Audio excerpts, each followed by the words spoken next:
야, 너 또 그릇 깨뜨렸어? 이게 몇 번째야? 땡그랑 그릇 깨지는 소리와 함께 식당 안이 순식간에 조용해졌습니다. 죄송합니다. 손이 미끄러져서. 21살 대학생 민지의 떨리는 목소리가 식당 구석구석까지 울려 퍼졌죠. 미끄러져서 그게 변명이야? 너 같은 애 때문에 장사가 안 된다고! 박 사장의 고함 소리에 식당 안 손님들이 모두 고개를 돌렸습니다. 어떤 분은 젓가락을 멈추고 어떤 분은 휴대폰으로 슬쩍 동영상을 찍기 시작했죠. 그런데 바로 그때 계산대 앞에 서 있던 한 여성이 천천히 뒤를 돌아봤습니다. 40대 중반쯤 되어 보이는 단정한 차림새의 김서연 씨였죠. 사장님, 그 정도면 충분하지 않을까요? 차분하지만 묘하게 위압감이 느껴지는 목소리였습니다. 박 사장이 순간 멈칫했죠. 뭐, 당신이 누군데 여기서? 아이가 실수했으면 다음엔 조심하라고 하면 될 일 아닌가요? 왜 이렇게까지 호통을 치시는 건지 모르겠네요. 김서연 씨의 눈빛이 예사롭지 않았습니다. 마치 오랜 세월 많은 것들을 겪어온 사람의 눈빛 같았죠. 여러분은 지금 어디서 이 이야기를 듣고 계신가요? 집에서 편안하게 쉬면서인지 아니면 출근길 지하철에서인지 댓글로 알려주세요. 끝까지 시청하시면 좋은 일이 가득 생기실 거예요. 박 사장이 김서연을 째려보더니 고개를 푸르르 흔들었습니다. 아이고, 손님께서 무슨 말씀을. 저희 가게 일에 신경 쓰지 마세요.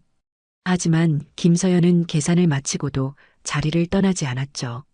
민지가 깨진 그릇 조각을 주우며 손가락에서 피가 나는 걸 봤거든요. 잠깐요, 다쳤네요. 김서연이 재빨리 민지에게 다가갔습니다. 괜찮아요, 언니. 이 정도는 아무것도 아니에요. 민지가 손을 뒤로 숨기려 했지만 김서연의 눈빛은 더욱 날카로워졌죠. 사장님, 직원이 다쳤는데 응급처치용품도 없나요? 아, 그냥 찬물에 씻으면 돼요. 별일 아닙니다. 박 사장이 어색하게 웃으며 대충 넘기려 했습니다. 그런데 이상했죠. 다른 손님들은 모두 조용히 식사를 하고 있는데 주방 쪽에서 뭔가 웅성거리는 소리가 들렸거든요. 김서연도 그 소리를 눈치챘는지 고개를 살짝 돌려봤습니다. 민지야, 일단 찬물에 씻고 반창고라도 붙여야지. 김서연이 가방에서 작은 구급상자를 꺼냈습니다. 평소에 항상 가지고 다니는 습관이었죠. 어머, 언니가 왜 이런 걸 가지고 다니세요? 민지가 신기하다는 듯이 물었습니다. 습관이야. 언제 어디서 다칠지 모르니까. 김서연이 능숙한 솜씨로 민지의 상처를 소독하고 있을 때였습니다.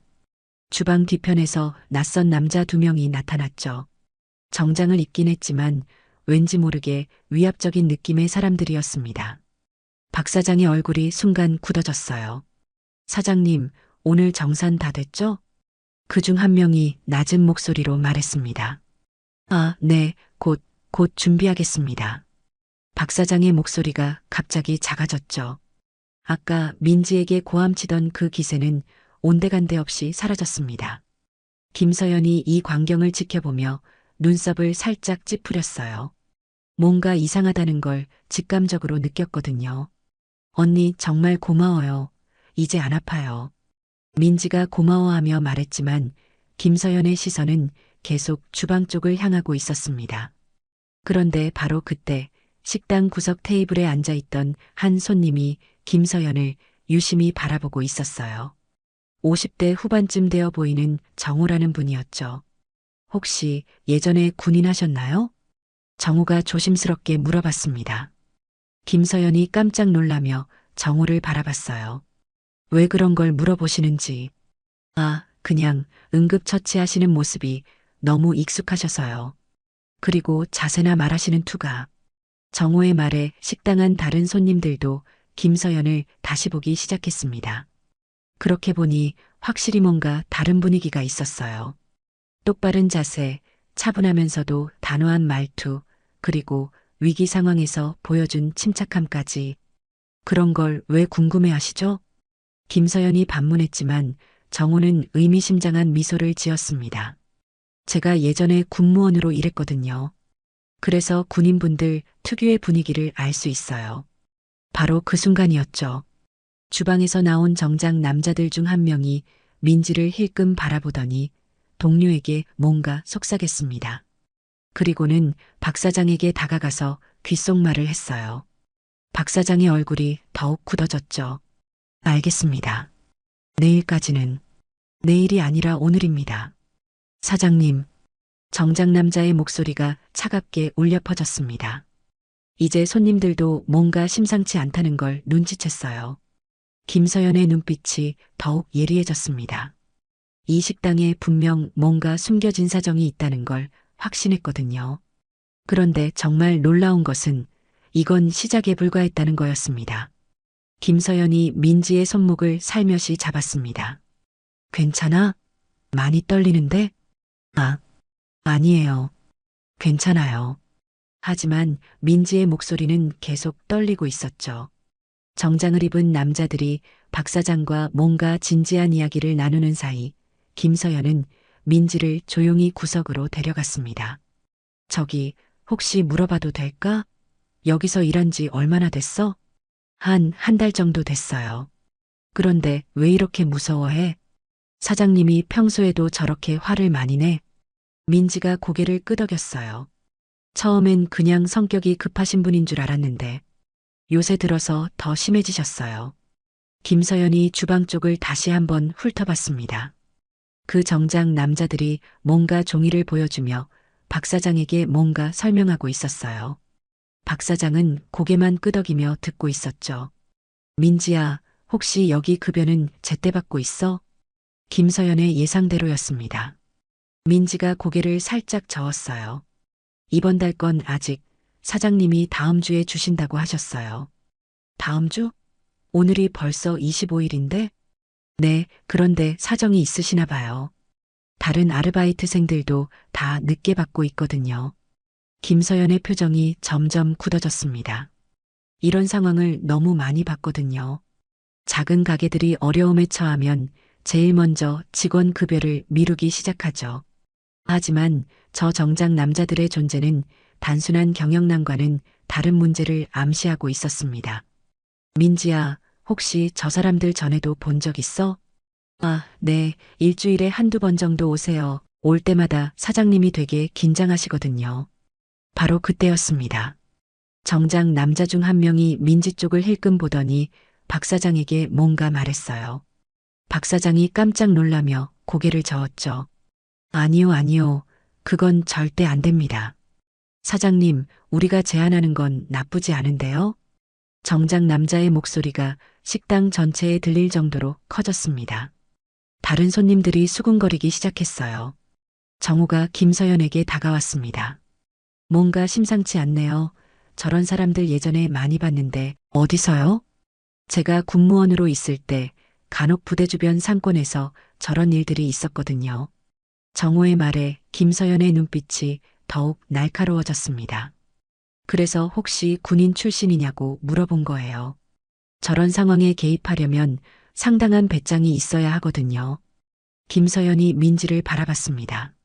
21살 대학생이 이런 복잡한 상황에 휘말려 있다니. 민지야, 혹시 다른 아르바이트 자리 알아보는 건 어때? 안 돼요. 여기가 아니면 갈 데가 없어요. 민지의 목소리에 절망감이 묻어 있었습니다. 왜? 요즘 아르바이트 자리 많잖아. 학교 근처에서 이 정도 시급 주는 곳이 별로 없어요. 그리고 민지가 말을 망설였습니다. 그리고 뭐? 등록금을 빨리 마련해야 해서 다른 곳 가면 또 적응할 시간이 필요하잖아요. 김서연의 가슴이 먹먹해졌습니다. 아마 집안 사정이 어려워서 혼자 등록금을 해결해야 하는 상황인 것 같았어요. 바로 그 순간이었죠. 정장 남자 중 한 명이 큰 소리로 말했습니다. 사장님, 우리가 인내심을 가지고 기다려드리는 건데 너무 우리를 우습게 보시는 거 아닙니까? 박 사장이 땀을 뻘뻘 흘리며 대답했어요. 아니에요. 절대 그런 게 아니에요. 조금만 더 시간을 주시면. 시간? 벌써 석 달째잖아요. 다른 손님들이 웅성거리기 시작했습니다. 어떤 분은 계산을 서둘러 마치고 나가려 했고 어떤 분은 휴대폰을 꺼내 누군가에게 전화를 걸었어요. 김서연이 정호에게 조용히 물어봤습니다. 저런 상황에서 경찰을 부르면 어떻게 될까요? 글쎄요, 명확한 협박이나 폭력이 없으면 민사 문제라고 할 수도 있어요. 정호가 걱정스러운 표정으로 답했습니다. 그리고 저런 사람들은 보통 법적으로 문제없는 선에서 움직이거든요. 김서연이 주먹을 꽉 쥐었습니다. 이런 상황을 그냥 지켜보고 있을 수는 없었어요. 특히 민지 같은 어린 학생이 피해를 당하는 걸 보고 있을 수는 없었죠. 하지만 섣불리 개입했다가 상황이 더 악화될 수도 있었습니다. 그런데 바로 그때 상황이 급변했어요. 정작 남자 중 한 명이 민지를 똑바로 바라보더니 이렇게 말한 거예요. 사장님, 그럼 다른 방법을 생각해 보시죠. 다른 방법이라니요? 박 사장의 목소리가 더욱 떨렸습니다. 정작 남자가 민지를 향해 고개를 끄덕이며 말했어요. 저기 예쁜 아가씨, 우리 업소에서 일하면 어때요? 여기서 받는 것보다 훨씬 많이 줄 텐데. 순간 식당 안이 조용해졌습니다. 민지가 얼굴이 새하얗게 질려서 뒤로 물러섰어요. 저는 김서연의 얼굴이 차갑게 굳어졌죠. 이제 상황이 명확해졌습니다. 단순한 돈 문제가 아니었어요. 사장님도 좋잖아요. 직원 월급 걱정도 덜고. 정작 남자가 비웃듯이 말했습니다. 박 사장이 급하게 손을 내저었어요. 안 됩니다. 그 애는 아직 대학생이에요. 대학생이면 어때요? 요즘 대학생들 다 돈 벌잖아요. 다른 정작 남자도 거들었습니다. 하루만 나와도 여기서 한 달 버는 것보다 많이 줄 텐데. 민지가 김서연 뒤로 숨었습니다. 김서연이 천천히 일어섰어요. 죄송한데요. 저희가 식사하는 곳에서 그런 이야기는 좀. 아줌마는 누구세요? 여기 직원도 아닌데 왜 끼어들어요? 정작 남자가 김서연을 째려봤습니다. 하지만 김서연은 전혀 주눅들지 않았죠. 오히려 더욱 똑바로 서서 그들을 바라봤어요. 직원이 아니어도 부당한 걸 보면 말할 수 있는 거 아닌가요? 부당하다고요? 우리가 뭘 잘못했다는 거예요? 21살 대학생에게 그런 제안을 하는 게 잘못된 거 아닌가요? 김서연의 목소리에 힘이 들어갔습니다. 정우가 옆에서 걱정스럽게 바라봤어요. 다른 손님들도 숨을 죽이고 지켜보고 있었죠. 아줌마 세상 물정 모르시네요. 요즘 다 그렇게 사는데. 정작 남자가 한 걸음 다가왔습니다. 그리고 여기 사장님이 우리한테 빚진 게 있어서 그런 거거든요. 박 사장이 급하게 손살에 쳤어요. 아니에요. 정말 아니에요. 제가 다른 방법으로. 사장님, 벌써 석 달째 미루고 있잖아요. 참을 만큼 참았어요. 김서연이 박 사장을 바라봤습니다. 박 사장의 얼굴에는 절망감이 가득했어요. 뭔가 깊은 사연이 있어 보였죠. 혹시 얼마나 되는 금액인가요? 김서연이 조심스럽게 물어봤습니다. 아줌마가 왜? 그냥 궁금해서요. 대학생을 그런 곳에 보낼 정도면 꽤 큰 금액일 텐데. 정작 남자들이 서로 눈을 마주쳤어요. 5천만 원이에요. 박 사장이 작은 목소리로 말했습니다. 김서연이 깜짝 놀랐어요. 작은 식당 사장이 감당하기엔 너무 큰 금액이었죠. 어떻게 그렇게 큰 빚이? 그건 아줌마가 알 일 아니에요. 정작 남자가 날카롭게 말했습니다. 그리고 우리도 자선 사업하는 게 아니거든요. 못 갚으면 다른 방법으로라도 해결해야죠. 민지가 더욱 떨었습니다. 언니, 저 때문에 이런 일이. 너 때문이 아니야. 걱정하지 마. 김서연이 민지의 어깨를 토닥였습니다. 그리고는 정작 남자들을 다시 바라봤어요. 그런데 궁금한 게 있는데요. 뭐가요? 합법적인 사업이라면 굳이 이런 식으로 압박할 필요가 있나요? 김서연의 질문에 정작 남자들의 표정이 변했습니다. 아줌마 말이 맞네요. 그냥 궁금해서 그런 거예요. 요즘 세상에 이런 일이 있다니. 김서연의 어조가 점점 단호해졌습니다. 정우가 옆에서 조용히 휴대폰을 만지작거렸어요. 혹시 모를 상황에 대비한 거였죠. 사장님. 정작 남자 중 한 명이 박 사장에게 말했습니다. 오늘까지입니다. 내일 우리가 다시 오는데 그때까지 확답 안 주시면 우리 방식대로 해결할 거예요. 박 사장이 고개를 떨궜어요. 알겠습니다. 정작 남자들이 나가려고 하는데 김서연이 갑자기 말했습니다. 잠깐요. 모든 사람의 시선이 김서연에게 집중됐어요. 뭐가 또 있어요? 제가 그 빚을 대신 갚으면 어떻게 될까요? 식당 안이 다시 한번 조용해졌습니다. 민지가 깜짝 놀라서 김서연을 바라봤고 박 사장도 믿을 수 없다는 표정이었어요. 정작 남자들도 당황한 듯 서로를 바라봤죠. 아줌마 농담하시는 거예요? 농담으로 들렸나요? 김서연의 눈빛이 전혀 흔들리지 않았습니다. 그 순간 식당 밖에서 또 다른 검은 승용차가 멈춰 섰어요. 정작 남자들이 차를 보더니 급하게 말했습니다. 사장님, 내일 다시 오겠습니다. 그때까지 생각해 보세요. 그들이 나가면서 김서연에게 말했어요. 아줌마도 괜한 일에 끼어들지 마세요. 다칠 수 있어요. 문이 닫히고 나서야 식당에 다시 평온이 찾아왔습니다. 하지만 이건 폭풍 전의 고요였어요. 정말 큰일이 벌어지려고 하고 있었거든요. 정작 남자들이 나간 후 식당 안은 묘한 정적에 휩싸였습니다. 다른 손님들도 하나둘 나가더니 이제 김서현과 민지, 박 사장, 그리고 정우만 남았어요. 박 사장이 털썩 의자에 앉더니 깊은 한숨을 쉬었습니다. 아줌마 정말 고맙지만 이건 아줌마가 해결할 수 있는 문제가 아니에요. 왜요? 돈이면 되는 거 아닌가요? 김서연이 차분하게 물어봤습니다. 박 사장이 고개를 저었어요. 그 사람들이 그냥 돈만 받고 끝낼 사람들이 아니거든요. 민지가 궁금하다는 듯이 물었습니다. 사장님, 도대체 어떻게 그런 사람들한테?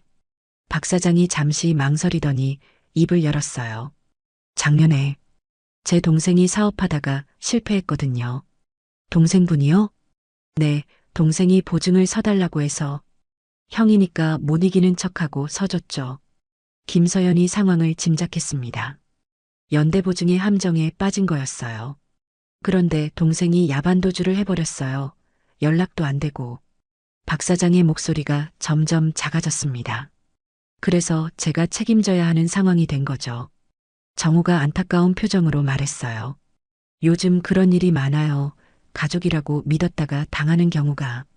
처음에는 은행에서 빌려서 갚으려고 했는데 한계가 있더라고요. 박 사장이 계속 설명했습니다. 그래서 급한 마음에 이자가 좀 높아도 괜찮다는 생각으로 김서연이 고개를 끄덕였어요. 결국 사채를 쓰신 거군요. 네, 그게 시작이었어요. 처음에는 2천만 원이었는데 복리 이자 때문에 5천만 원까지 불어난 거네요. 박 사장이 고개를 끄덕였습니다. 이제는 이 식당도 넘겨줘야 할 판이에요. 민지가 놀라서 말했어요. 그럼 사장님은 어떻게 되는 거예요? 글쎄요, 다른 일을 찾아봐야죠. 바로 그때였습니다. 김서연이 조심스럽게 물어봤어요. 혹시 민지가 사장님과 어떤 관계인가요? 박 사장과 민지가 동시에 깜짝 놀랐어요. 어떻게 아셨어요? 민지가 작은 목소리로 물어봤습니다. 표정을 보니까 단순한 고용관계는 아닌 것 같아서요. 박 사장이 한숨을 쉬며 말했습니다. 민지는 제 조카 딸이에요. 정우가 놀라서 말했어요. 그럼 가족이잖아요. 네, 그래서 더 미안하죠. 박 사장이 민지를 바라봤습니다. 이 아이 부모님이 일찍 돌아가셔서 제가 키웠거든요. 민지의 눈가가 촉촉해졌어요. 삼촌, 제가 아르바이트라도 해서 도움이 되면. 안 돼. 그래서 내가 저런 곳에 가겠다는 거야? 박 사장이 급하게 말했습니다. 절대 안 돼. 내가 어떻게 되더라도 너만큼은. 김서연이 상황을 정리했습니다. 단순한 사장과 직원의 관계가 아니었어요. 가족을 지키려는 삼촌과 삼촌을 도우려는 조카의 이야기였죠. 그럼 더욱 안 되는 거네요. 김서연이 단호하게 말했습니다. 뭐가요? 민지를 그런 곳에 보내는 건 말이에요. 바로 그때 식당 문이 다시 열렸습니다. 이번에는 동네 파출소 경찰관이었어요. 사장님, 신고가 들어와서 나왔습니다. 정우가 손을 들었어요. 제가 신고했습니다. 경찰관이 상황을 듣고 조언을 해준 후 나갔습니다. 김서연이 결심한 듯 말했어요.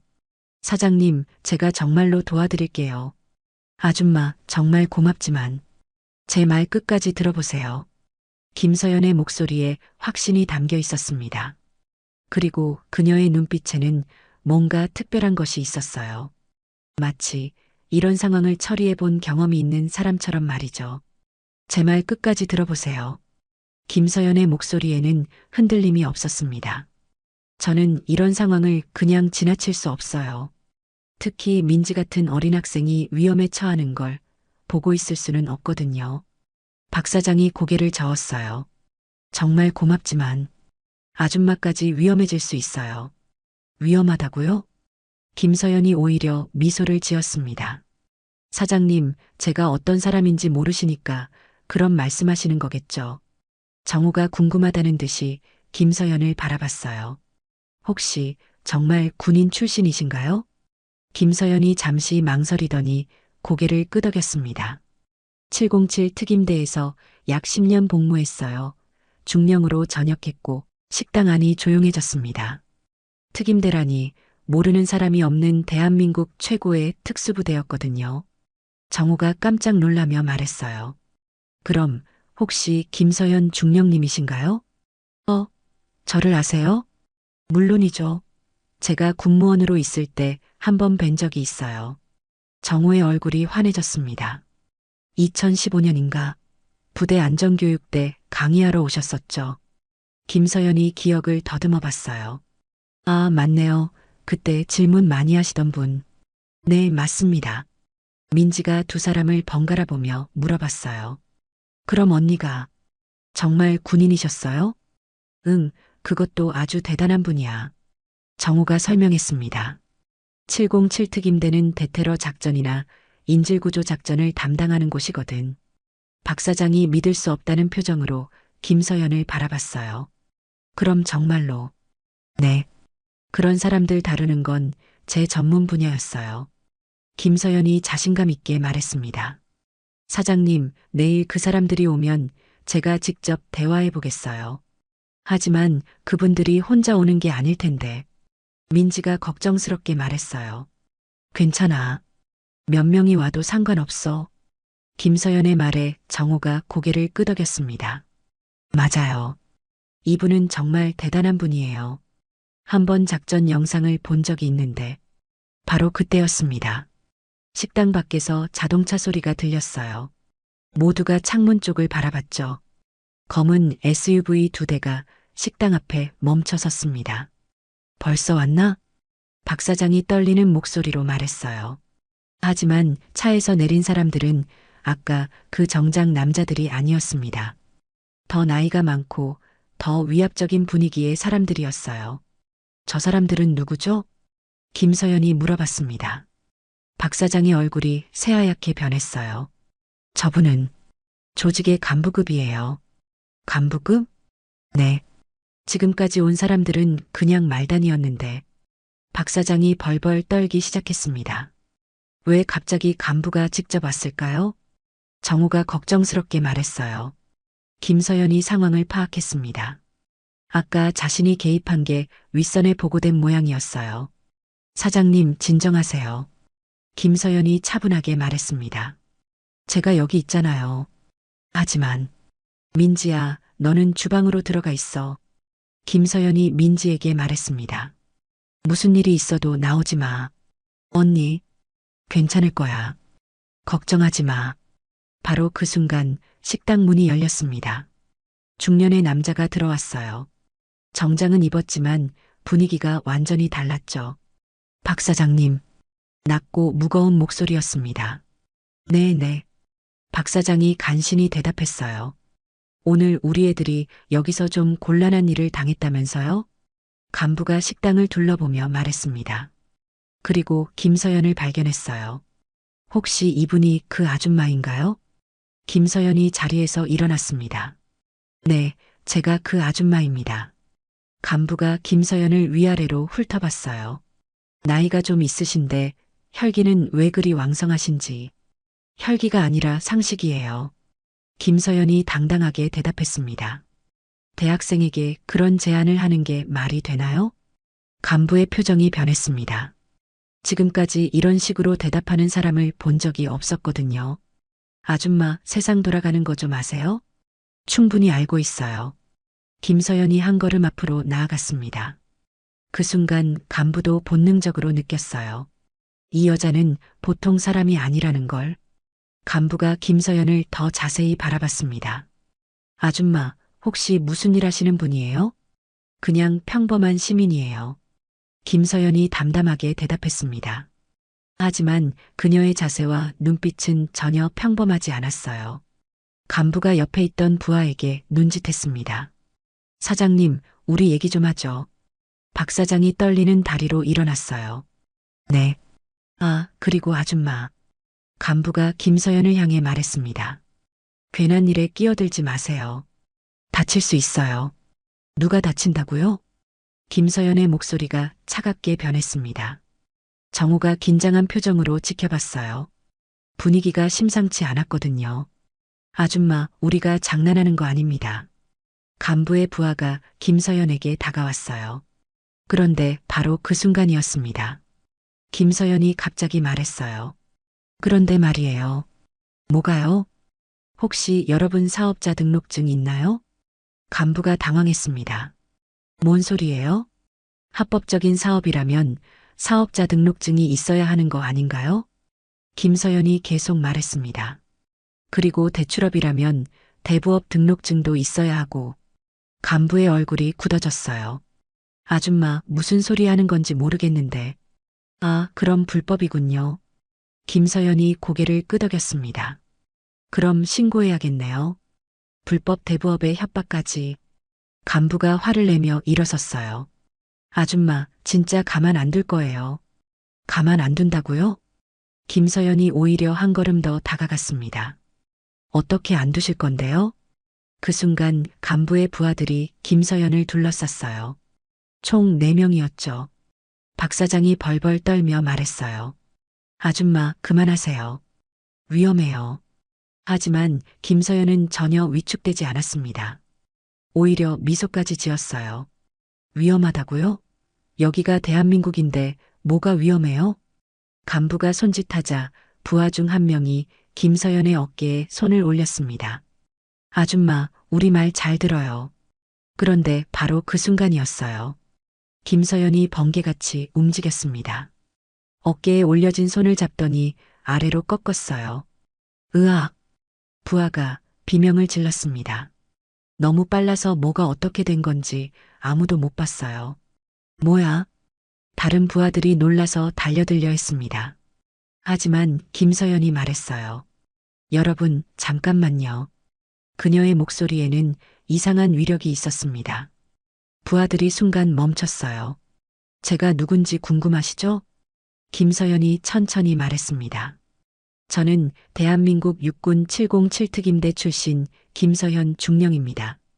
간부의 얼굴이 변했어요. 707특임대라는 이름을 모를 사람은 없었거든요.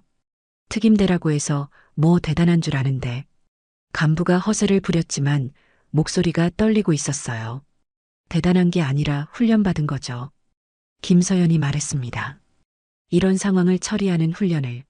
정우가 옆에서 조용히 휴대폰을 꺼냈어요. 혹시 모를 상황에 대비해서였죠. 간부가 부하들에게 눈짓했습니다. 하지만 부하들도 망설였어요. 김서연의 분위기가 보통이 아니었거든요. 그런데 말이에요. 김서연이 계속 말했습니다. 지금 여러분이 하고 있는 일은 공갈협박죄에 해당해요. 뭐라고요? 그리고 미성년자에게 유해업소 취업을 강요한 것은 아동청소년 성보호법 위반이고. 김서연이 차근차근 설명했습니다. 민지는 성인이지만 대학생이니까 사회적 약자에 해당하죠. 간부가 당황했습니다. 이런 식으로 나오는 사람은 처음이었거든요. 아줌마, 법조항 외우는 거 보니까 경찰이에요? 아니요. 그냥 시민의식이 투철한 일반인이에요. 김서연이 미소 지으며 대답했습니다. 하지만 그 미소가 오히려 더 무서웠어요. 간부가 부하들을 보며 짜증스럽게 말했어요. 야, 뭐하고 있어? 아줌마 하나 못 잡아? 부하들이 다시 김서연에게 다가왔습니다. 하지만 김서연은 조금도 당황하지 않았어요. 여러분, 정말 하실 거예요? 당연하죠. 부하 중 한 명이 소리치며 김서연을 잡으려 했습니다. 그런데 그 순간이었어요. 김서연이 순식간에 몸을 돌리면서 그의 팔을 비틀었습니다. 으악! 부하가 바닥에 넘어졌어요. 다른 부하가 뒤에서 덤비려 했지만 김서연이 뒤돌아보지도 않고 팔꿈치로 막았습니다. 컥! 부하가 배를 잡고 주저앉았어요. 박 사장과 정호가 믿을 수 없다는 표정으로 바라봤죠. 어떻게? 나머지 두 명의 부하가 동시에 달려들었습니다. 하지만 김서연에게는 상대가 되지 않았어요. 한 명은 다리를 걸어 넘어뜨리고 다른 한 명은 손목을 잡아 제압했습니다. 모든 일이 10초도 안 되어 끝났어요. 간부가 입을 벌린 채 김서연을 바라봤습니다. 이런, 정말로, 네, 정말로 707특임대 출신입니다. 김서연이 담담하게 말했어요. 옷도 흐트러지지 않은 채로 말이죠. 그런데 여러분, 지금 상황이 어떤지 아세요? 뭐가요? 간부가 떨리는 목소리로 물어봤습니다. 폭력 행사 시도, 협박, 업무방해. 김서연이 하나씩 세어가며 말했습니다. 벌써 고발할 거리가 이렇게 많네요. 정호가 휴대폰을 들어 보이며 말했어요. 그리고 제가 다 녹화했습니다. 간부의 얼굴이 새하얗게 변했어요. 녹화를? 네, 증거로 쓸 수 있죠. 바로 그때 멀리서 사이렌 소리가 들렸습니다. 경찰차 소리였어요. 누가 신고했어요? 간부가 당황하며 물어봤습니다. 김서연이 자신의 휴대폰을 보여줬어요. 제가 미리 경찰에 연결해뒀거든요. 언제요? 여러분이 들어오기 전에. 김서연의 계획된 행동이었던 거죠. 처음부터 이런 상황을 예상하고 준비한 거였어요. 경찰차가 식당 앞에 멈춰 섰습니다. 경찰관 2명이 들어왔어요. 신고받고 왔습니다. 무슨 일이에요? 아까 왔던 파출소 경찰관도 함께 왔네요. 아, 김서연 씨죠? 또 무슨 일이? 경찰관이 바닥에 넘어져 있는 부하들을 보고 놀랐습니다. 이게 무슨 상황이에요? 김서연이 차근차근 설명했어요. 협박이 있었던 것, 폭력을 시도한 것, 그리고 자신이 정당방위한 것까지, 그리고 여기 정호 씨가 모든 걸 녹화하셨어요. 경찰관이 정호의 휴대폰을 확인했습니다. 정말 다 찍혀 있네요. 간부가 급하게 말했어요. 경찰관님, 저희는 그냥 빚 받으러 온 것뿐인데, 빚 받으러 왔다고 폭력 써도 되는 건 아니죠. 경찰관이 단호하게 말했습니다. 그리고 여기 분이 전직 군인이라고 하던데, 맞나요? 네, 707특임대 중령 출신입니다. 김서연이 대답했어요. 경찰관들이 서로 눈을 마주쳤습니다. 707특임대 출신이라면 이 정도 제압은 식은 죽 먹기였죠. 일단 모두 서보세요. 경찰관이 부하들에게 말했습니다. 부하들이 아픈 몸을 이끌고 일어났어요. 여러분, 지금부터 진술 받겠습니다. 간부가 마지막으로 김서연을 쨍하니 봤습니다. 아줌마, 이걸로 끝인 줄 알아요? 끝이 아니라 시작이죠. 김서연이 여유롭게 대답했습니다. 앞으로 더 주의하셔야 할 거예요. 경찰관들이 간부와 부하들을 데리고 나갔습니다. 진술을 받기 위해서였죠. 식당 안이 다시 조용해졌어요. 박 사장이 아직도 믿을 수 없다는 표정으로 김서연을 바라봤습니다. 정말 대단하세요. 별거 아니에요. 김서연이 겸손하게 말했습니다. 민지가 주방에서 조심스럽게 나왔어요. 언니 정말 괜찮아요? 응, 괜찮아. 김서연이 민지의 머리를 쓰다듬었습니다. 이제 좀 안전해질 거야. 하지만 정호가 걱정스럽게 말했어요. 그런데 저 사람들이 포기할까요? 김서연이 고개를 끄덕였습니다. 당분간은 조용할 거예요. 경찰에 기록이 남았으니까. 박 사장이 김서연의 손을 잡았어요. 정말 어떻게 감사드려야 할지 아직 끝난 게 아니에요, 사장님. 김서연이 말했습니다. 이제 진짜 해결책을 찾아야죠. 경찰들이 떠나고 나서 식당 안은 다시 평온을 되찾았습니다. 하지만 박 사장의 얼굴에는 여전히 걱정이 가득했어요. 김서연 씨 정말 고맙습니다. 하지만 이걸로 끝일까요? 솔직히 말하면 당분간은 안전할 거예요. 김서연이 의자에 앉으며 말했습니다. 하지만 근본적인 문제는 해결되지 않았죠. 민지가 삼촌 옆에 앉으며 물어봤어요. 무슨 뜻이에요? 빚은 여전히 남아있다는 뜻이야. 정우가 대신 설명했습니다. 저 사람들이 물러났다고 해서 5천만 원이 사라지는 건 아니니까. 박 사장이 깊은 한숨을 쉬었어요. 맞아요. 결국 돈 문제는 그대로인데. 김서연이 진지하게 말했습니다. 사장님, 정확한 상황을 알려주세요. 언제까지 갚아야 하는 건가요? 원래는 이번 주 금요일까지였어요. 그럼 이틀 남았네요. 김서연이 계산해 봤습니다. 다른 대출은 받아보셨어요? 박 사장이 고개를 저었어요. 이미 다 알아봤는데 제 신용으로는 한계가 있더라고요. 식당 담보로도 안 되나요? 이미 담보로 들어가 있어요. 처음 사채 쓸 때 상황이 점점 복잡해졌습니다. 민지가 조심스럽게 말했어요. 삼촌, 정말 제가 아르바이트를 더하면 안 된다고 했잖아. 박 사장이 소리쳤다가 곧 미안하다는 표정을 지었어요. 민지야 미안해. 삼촌이 너무 예민해졌나 봐. 김서연이 상황을 정리해 봤습니다. 그럼 지금 선택지는 세 가지네요. 모두가 김서연을 바라봤어요. 첫 번째, 식당을 정말로 넘겨주는 것. 박 사장의 얼굴이 어두워졌습니다. 두 번째, 다른 방법으로 돈을 마련하는 것. 다른 방법이 뭐가 있겠어요. 세 번째, 김서연이 잠시 멈췄다가 말했어요. 제가 도와드리는 것. 아줌마, 그건 정말 안 돼요. 박 사장이 손을 내저었습니다. 5천만 원이 어디 작은 돈인가요? 사장님께는 큰 돈이지만 저에게는 감당할 수 있는 금액이에요. 김서연이 차분하게 말했습니다. 정우가 놀라며 물어봤어요. 정말요? 하지만 왜 그렇게까지? 군에 있을 때 많이 벌어놨거든요. 김서연이 설명했습니다. 특히 해외 파견 나갔을 때는 돈 쓸 곳도 없었고, 그래도 박 사장이 망설였어요. 조건이 있어요. 김서연이 말했습니다. 뭔 조건이요? 민지가 안전하게 학교 다닐 수 있도록 보장해 주세요. 민지가 감동받은 표정으로 김서연을 바라봤어요. 그리고 이 식당을 계속 운영해 주세요. 왜요? 이 동네에 이런 따뜻한 식당이 필요하거든요. 김서연이 미소 지으며 말했습니다. 그리고 민지 같은 학생들이 안전하게 일할 수 있는 곳도 필요하고. 박 사장의 눈가가 촉촉해졌어요. 아줌마, 정말 천사예요.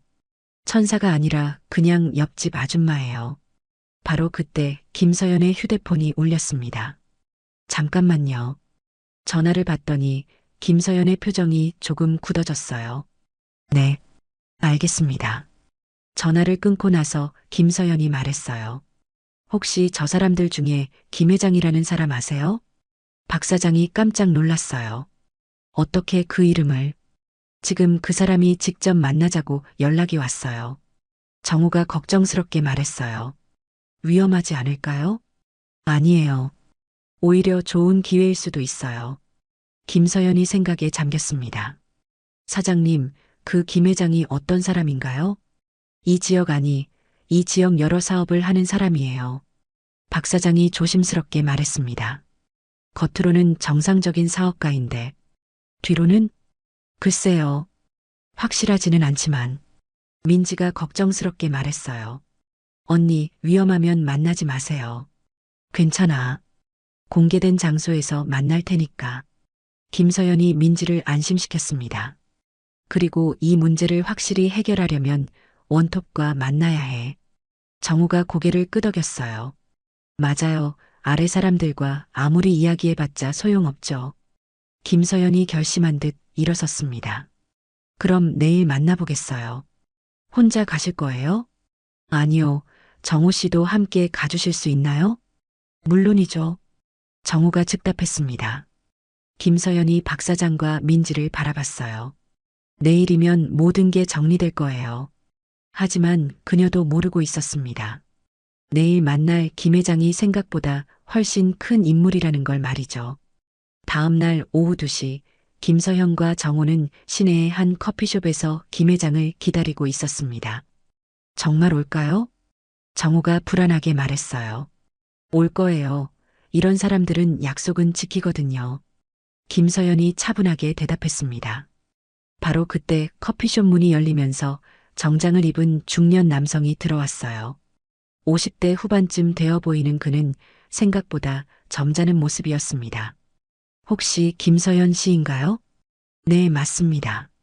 김서연이 일어서며 인사했어요. 김 회장이 자리에 앉더니 정호를 바라봤습니다. 이분은 제 친구예요.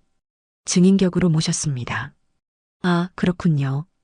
김 회장이 커피를 주문한 후 본격적인 대화를 시작했어요. 어제 우리 직원들이 실례를 했다고 들었습니다. 실례라고 하기에는 김서연이 말하려는데 김 회장이 손을 들었어요. 일단 사과드리겠습니다. 요즘 애들이 너무 거칠게 일을 처리하더라고요. 뜻밖의 진심 어린 사과였습니다. 정우가 놀란 표정을 지었어요. 그런데 김서연 씨, 어제 우리 애들을 제압하신 모습이 보통이 아니더군요. 그냥 옛날에 배운 것 좀 써본 거예요. 707 특임대 출신이라고 들었는데 맞나요? 김 회장이 직접적으로 물어봤습니다. 네, 맞습니다. 대단하시네요. 저도 군 출신이거든요. 김 회장이 의외의 말을 했어요. 육군 제3사단 출신입니다. 물론 특임대만큼은 아니지만 분위기가 조금 누그러졌습니다.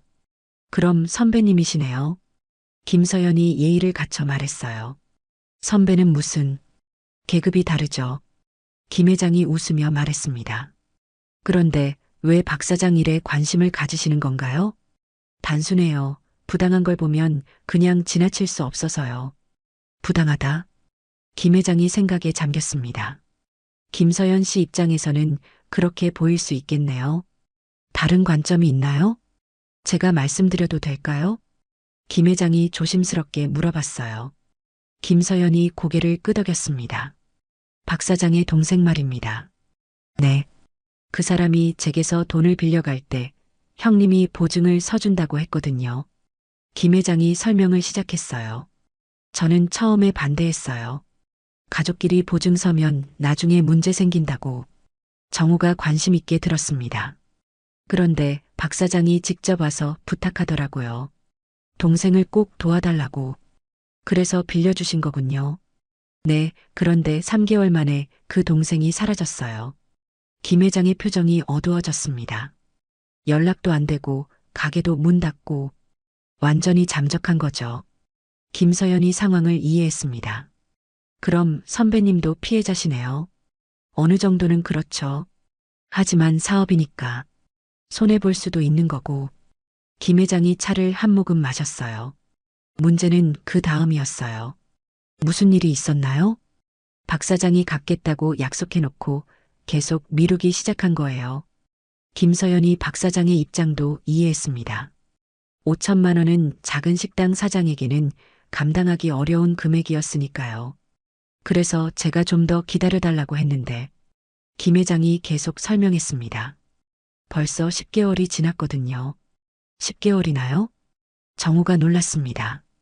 네, 처음에는 3개월만 기다려달라고 하더니 6개월, 9개월. 계속 미루는 거예요. 김서연이 복잡한 표정을 지었어요. 이야기를 들어보니 김 회장도 나름 참을 만큼 참은 것 같았거든요. 그래서 어제 우리 애들을 보낸 건데 김 회장이 한숨을 쉬었습니다. 애들이 너무 성급하게 처리한 것 같아요. 민지에게 그런 제안을 한 것도요? 김서연이 날카롭게 물어봤습니다. 김 회장의 표정이 굳어졌어요. 그건 제가 지시한 게 아닙니다. 하지만 선배님 부하들이 한 일이잖아요. 맞습니다. 그래서 사과드리는 거고요. 김 회장이 진지하게 말했습니다. 그런 식으로는 절대 안 된다고 생각해요. 김서연이 김 회장을 다시 바라봤습니다. 생각보다 상식적인 사람인 것 같았어요. 그럼 어떻게 해결하고 싶으신가요? 솔직히 말씀드리면 김 회장이 잠시 망설였습니다. 돈만 받으면 됩니다. 다른 건 바라지 않아요. 정우가 조심스럽게 물어봤어요. 혹시 조금 더 시간을 주실 수는? 이미 충분히 기다렸어요. 김 회장이 단호하게 말했습니다. 더 기다리면 제 사업에도 지장이 생겨요. 김서연이 결심한 듯 말했어요. 그럼 제가 대신 갚아드리겠습니다. 정말요? 김 회장이 놀란 표정을 지었습니다. 네, 조건이 하나 있지만요. 뭔 조건인가요? 앞으로 박 사장과 민지에게는 절대 연락하지 마세요. 김서연이 분명히 말했습니다. 김 회장이 고개를 끄덕였어요. 돈만 받으면 더 이상 볼 일 없죠. 그럼 내일 오전에 준비해드리겠습니다. 김서연이 말하자 김 회장이 의외의 제안을 했어요. 그런데 김서연 씨, 혹시 저희와 일할 생각 없으세요? 김 회장의 갑작스러운 제안에 김서연이 당황했습니다. 보안팀장으로 오시면 어떨까요? 월 400만 원에. 정호가 깜짝 놀라서 커피를 뱉을 뻔했어요. 어떤 일을 하게 되는 건가요? 회사 보안, 임원 경호, 모두 합법적인 업무입니다. 김 회장이 진지하게 설명했어요. 어제 같은 일은 중간 관리자들이 멋대로 한 거예요. 김서연 씨가 오시면 그런 일은 절대 없을 거고. 김서연이 생각에 잠겼습니다. 저녁 후 딱히 할 일을 찾지 못하고 있었거든요. 시간을 좀 주시겠어요? 충분히 생각해 보세요. 그런데 박 사장 일은 내일 해결해 드릴 거죠? 네, 약속드렸으니까. 김 회장이 명함을 건네며 일어섰어요. 제가 거절하면 박 사장 일에 영향이 있을까요? 전혀요. 공과 사는 확실히 구분합니다. 김 회장이 나간 후 정호가 말했어요. 생각보다 괜찮은 사람 같은데요? 돈이 문제가 아니라 정말 깨끗한 일인지가 중요하죠. 김서연이 고민스러워했을 때 휴대폰이 울렸습니다. 언니 큰일이에요. 민지의 다급한 목소리였어요. 왜 무슨 일이야? 삼촌이 쓰러지셨어요. 김서연과 정호가 깜짝 놀랐습니다. 어디야? 성모병원 응급실이에요. 알았어. 지금 가고 있어. 전화를 끊고 정호에게 말했습니다. 병원으로 가야 해요. 두 사람이 급하게 택시를 타고 병원으로 향했습니다. 김서연의 마음이 무거워졌어요. 혹시 스트레스 때문에 건강이 악화된 건 아닐까 싶어서였죠. 병원에 도착하자 민지가 울먹이며 뛰어왔습니다. 언니 의사 선생님이 과로와 스트레스래요. 지금 상태는 어때? 안정은 됐는데 며칠은 입원해야 한대요. 김서연이 병실 창문을 통해 박 사장을 바라봤어요. 산소 마스크를 쓰고 누워있는 모습이 안쓰러웠죠. 민지야, 삼촌 때문에 걱정 많이 했구나. 언니 제가 아르바이트를 더 열심히 했어야 하는 건데. 아니야, 내 잘못이 아니야. 김서연이 민지를 꼭 안아줬어요. 이제 모든 걸 해결할 거야. 정우가 옆에서 조용히 말했어요. 김 회장 제안 받아보시는 게 어떨까요? 왜요? 이런 일들을 계속 도우려면 안정적인 수입이 필요할 것 같아서요. 김서연이 고개를 끄덕였습니다. 민지 같은 아이들을 더 도울 수 있다. 나쁘지 않은 선택일 수도 있겠다는 생각이 들었어요. 내일 박 사장 일 해결하고 나서 결정할게요. 김서연이 병실을 바라보며 다짐했습니다. 이 가족만큼은 꼭 지켜주겠다고. 이튿날 아침 김서연은 은행에서 박 사장의 빚을 정리했습니다. 5천만 원이 통장에서 빠지는 걸 보니 마음이 무거웠지만 후회는 없었어요. 정말 감사합니다. 김 회장이 서류를 확인하며 고개를 숙였습니다. 이제 박 사장과는 완전히 정리된 거죠? 네, 앞으로 연락할 일도 없을 거고요. 김 회장이 확답했습니다. 그런데 제 제안은 어떻게 생각해 보셨나요? 김서연이 잠시 망설이다가 입을 열었어요. 월 400만 원이라고 하셨죠? 어제 500이라고. 현실적으로 400이 맞는 것 같은데요.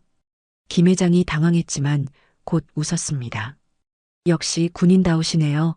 그럼 400으로 하죠. 조건이 있어요. 말씀하세요. 첫째, 절대 불법적인 일은 안 해요. 김서연이 단호하게 말했습니다. 둘째, 직원들에 대한 교육과 관리는 제가 담당할게요. 좋습니다. 셋째, 민지 같은 학생들이 위험에 처하면 언제든 도와줄 수 있어야 해요. 김 회장이 고개를 끄덕였어요. 당연하죠. 오히려 그런 일을 맡아주시면 감사하죠. 김서연이 손을 내밀었습니다. 그럼 일주일 뒤부터 시작하겠습니다. 왜 일주일 뒤죠? 박 사장이 퇴원할 때까지는 옆에 있어야 할 것 같아서요. 김 회장이 감탄했습니다. 정말 의리 있으시네요. 오후에 병원을 찾은 김서연은 박 사장이 깨어 있는 것을 보고 안심했어요. 아줌마, 정말 죄송해요. 박 사장이 미안하다는 표정을 지었습니다. 괜찮아요. 다 해결됐어요. 정말요?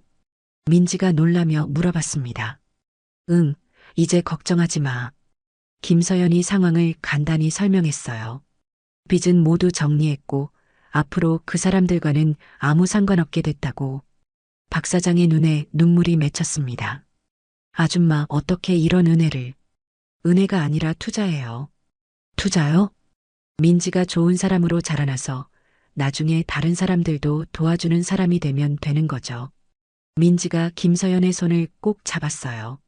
언니, 평생 잊지 않을게요. 그리고 사장님. 김서연이 박 사장을 바라봤습니다. 퇴원하시면 식당 다시 열어주세요. 네, 물론이죠. 민지도 계속 아르바이트 할 수 있고 다른 학생들도 안전하게 일할 수 있게 해주세요. 박 사장이 고개를 끄덕였습니다. 약속드릴게요.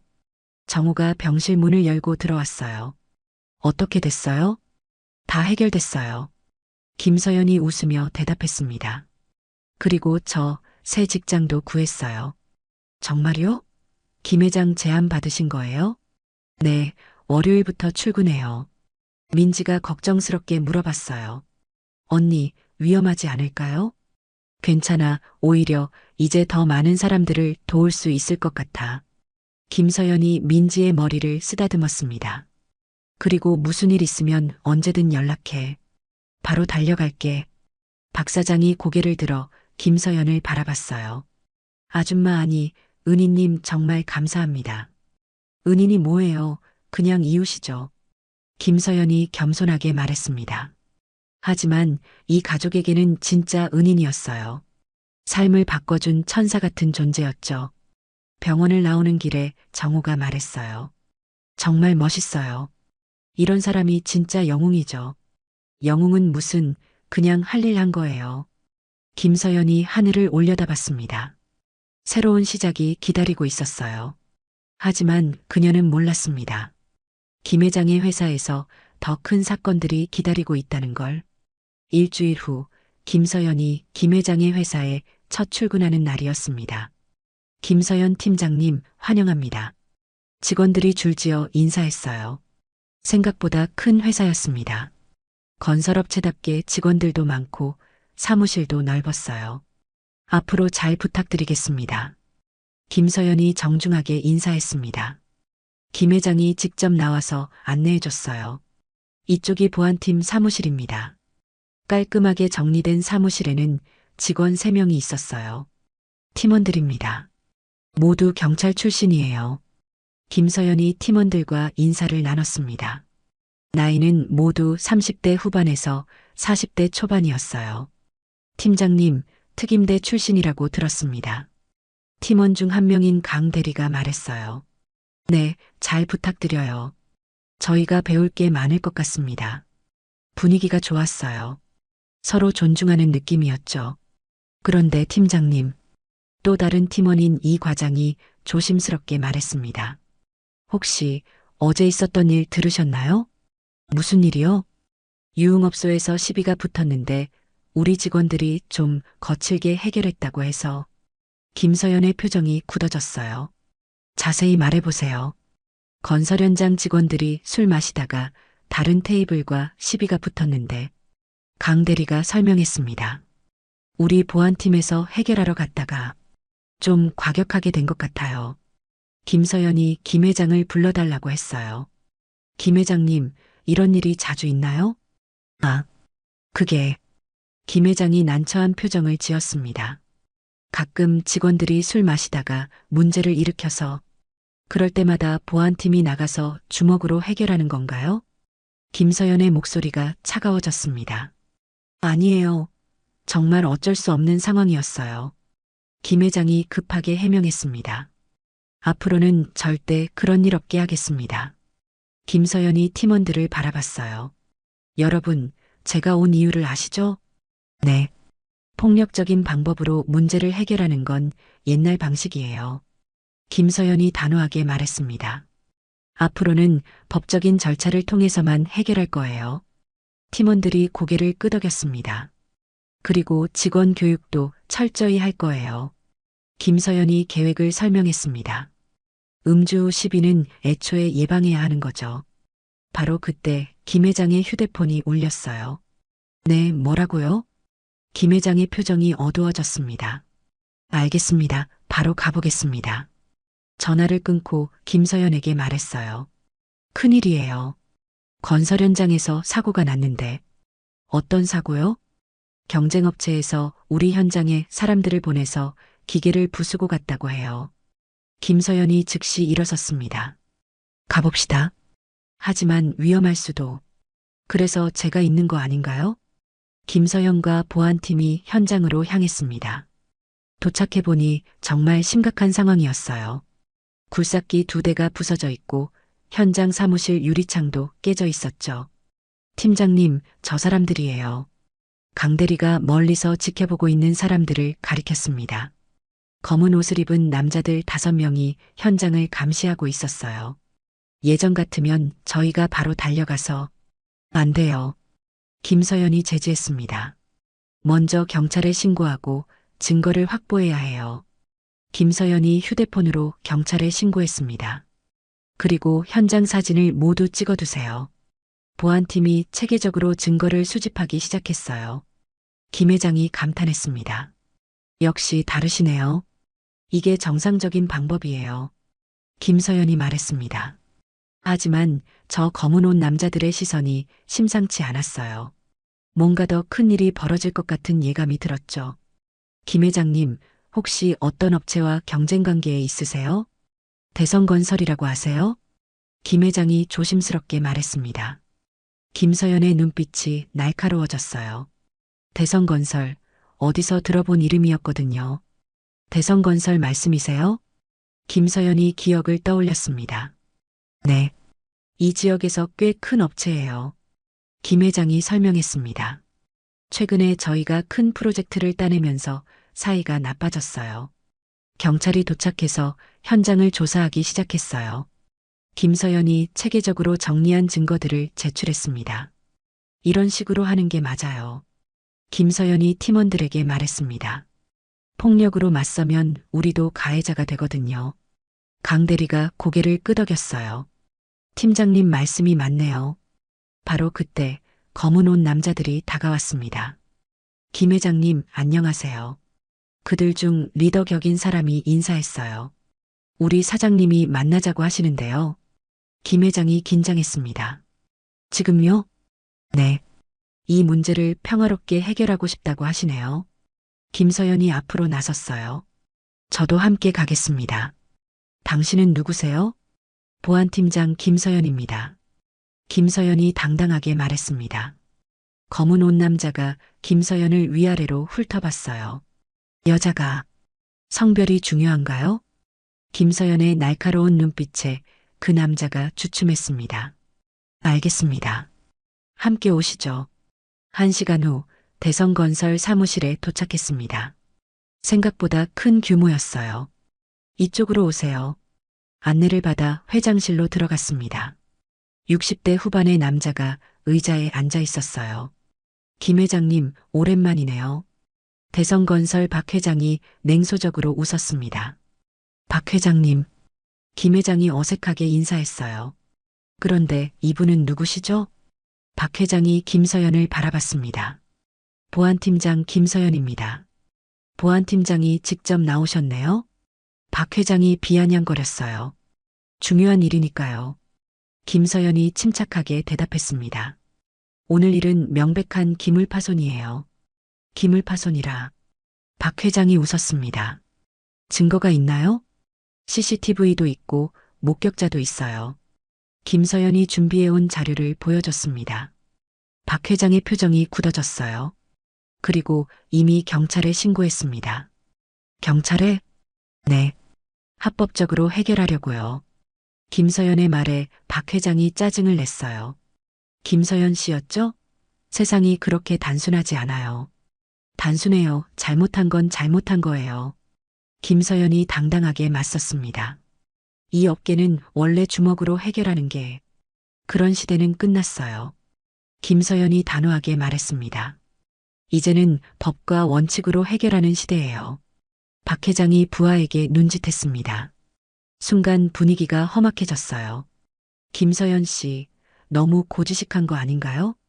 고지식한 게 아니라 정상적인 거예요. 김서연이 자리에서 일어났습니다. 더 이상 할 얘기가 없는 것 같네요. 잠깐요. 박 회장이 김서연을 불러 세웠어요. 한 가지 물어봐도 될까요? 뭐든지요. 혹시 707특임대 출신 아니세요? 김서연이 깜짝 놀랐습니다.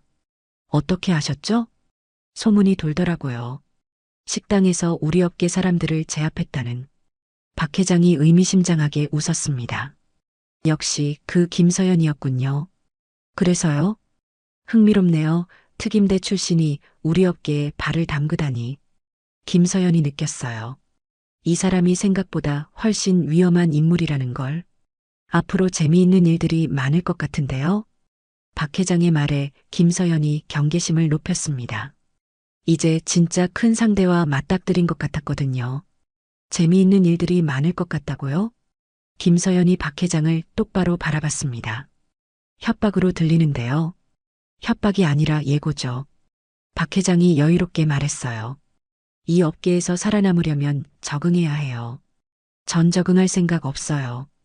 김서연이 단호하게 대답했습니다. 그럼 어쩔 수 없네요. 박 회장이 손짓하자 부하들이 움직였어요. 하지만 김서연은 전혀 위축되지 않았습니다.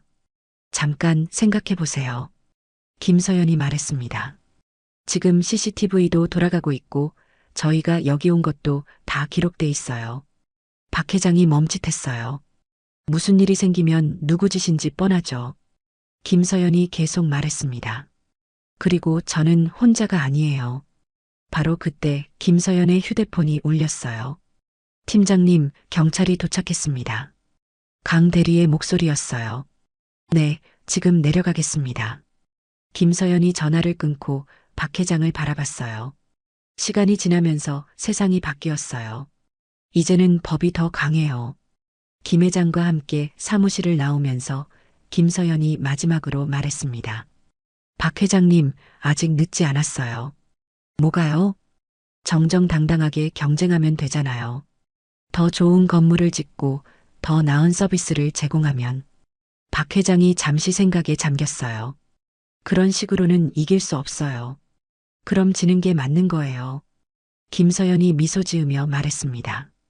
정정당당하게 져야죠. 한 달 후 박 사장의 식당은 다시 활기를 되찾았습니다. 민지는 건강하게 학교에 다니면서 아르바이트도 계속하고 있었어요. 언니, 정말 감사해요. 민지가 김서연에게 말했습니다. 감사할 거 없어. 내가 열심히 한 거야. 김서연의 노력으로 김 회장의 회사도 많이 달라졌어요. 직원들은 더 이상 폭력적으로 문제를 해결하지 않았고 모든 일을 법적 절차에 따라 처리했죠.